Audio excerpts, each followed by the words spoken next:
હા મોન્ટુભાઈ, હા બોલો ને ભાઈ. આ મનમાં એક સવાલ ખટકે. બોલો બોલો, જવાબ દેવાનો છે ને ભાઈ.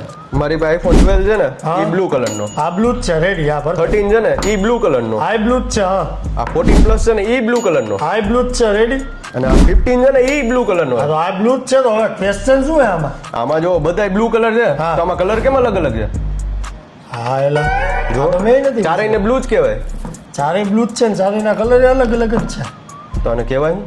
પેલા કે પણ હવે આવા ક્વેશ્ચન આવો તને મગજ ક્યાં આવ્યો તારો આવો? એક કામ કરીએ આપણે, હા ફોલોવરને પૂછીએ આપણે. હા તો પૂછો. જો જી ફોલોવર સાચો જવાબ આપી દે ને કે ઓરિજિનલ બ્લુ કયો કહેવાય ચારેયમાંથી, બરોબર, એવા 10 લકી ફોલોવરને ને આપણે એક એરપોર્ટ અને એક ગિફ્ટમાં રાખશે. તો ભાઈ તમારો ટાઈમ છે, મને નથી ખબર ચારેયમાંથી ઓરિજિનલ બ્લુ છે ને એ કયો છે ને એ કોમેન્ટ કરો, બરોબર. જે સાચો જવાબ આપશે ને એને એક બેગ અને એક એરપોર્ટ ગિફ્ટમાં આપવામાં આવશે. તો જલ્દીથી જલ્દી કોમેન્ટ કરો અને સાચો બ્લુ કલર કયો છે ને એ કહી દો હાલો ફટાકથી.